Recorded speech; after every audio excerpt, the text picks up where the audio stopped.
CGI की तरफ से ये बात आ रही है कि लगभग 40% एडवोकेट फेक है, उनकी डिग्री फेक है या प्रैक्टिशनर नहीं है।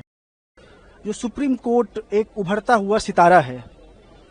और बहुत मेहनत से सुप्रीम कोर्ट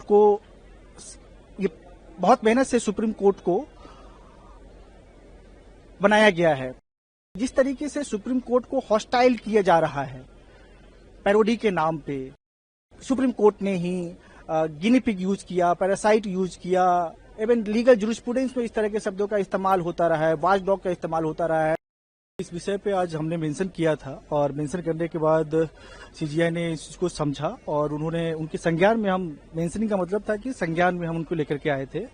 और उन्होंने इस बात को नोट किया, बोले कि हम इसको सुनेंगे, अच्छे तरीके से सुनेंगे और इस बात से,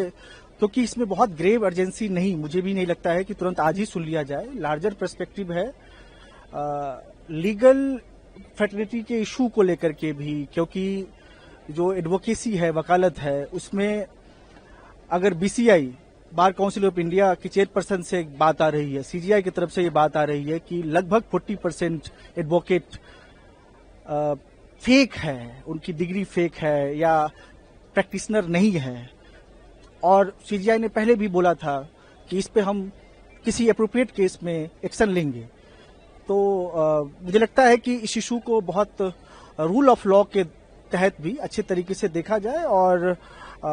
हम लोग जब इसकी हेयरिंग होगी तो इस सारी बातों को अपने ग्राउंड के साथ रखेंगे। दूसरा जो इशू था वो ये इशू था कि देखिए,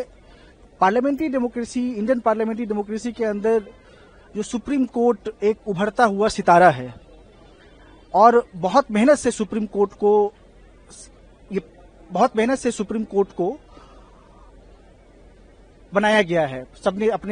सबका इसमें योगदान है। तो जिस तरीके से सुप्रीम कोर्ट को हॉस्टाइल किया जा रहा है पैरोडी के नाम पे या किसी और के नाम पे, मैं उस पे नहीं हूं। मैंने अपने पिटीशन में भी कहा है कि मैं डिसेंट के खिलाफ भी नहीं हूं, मैं सटायर के खिलाफ में भी नहीं हूं। कर सकते हैं, लेकिन प्रियम्बल के अंदर में एक वर्ड है सोलेमन। हम ये कह रहे हैं कि कोर्ट रूम का जो एक्सचेंज होता है वो बहुत ही सेक्रोसेंट स्पेस के दरमियान सारी बातें कही जाती है। कई बार एज ए लॉयर हम लोग खुद ही हॉस्टाइल होते हैं जजेस से, ऑनरेबल जजेस से, और उनकी नाराजगी भी कई बातों को लेकर के सही होती है। बहुत सारे मेटाफर यूज करते हैं, जैसे कई बार उन्होंने मतलब सुप्रीम कोर्ट ने ही गिनी पिग यूज किया, पैरासाइट यूज किया, इवन लीगल जुरिस्प्रूडेंस में इस तरह के शब्दों का इस्तेमाल होता रहा है, वॉच डॉग का इस्तेमाल होता रहा है, स्नेक का इस्तेमाल होता रहा है। आप जानते हैं कि पटना हाईकोर्ट ने एक समय जंगल राज तक बोल दिया था। तो जब इंस्टीट्यूशनल एनालिसिस की बात होती है तो एज ए लीगल फिलोसफी के स्टूडेंट भी रहा हूं मैं, तो मैं समझता हूं कि जो हमारे इंस्टीट्यूशनल होल्डर है वो ये बातें कह सकती है और कह सकते हैं। तो इस लार्जर पर्सपेक्टिव को कि सुप्रीम कोर्ट के पूरे प्रोसीडिंग को कमर्शियल यूटिलाइजेशन जो किया जा रहा है, इस पे बेहतर समझ बने और जो भी इंस्टीट्यूशनल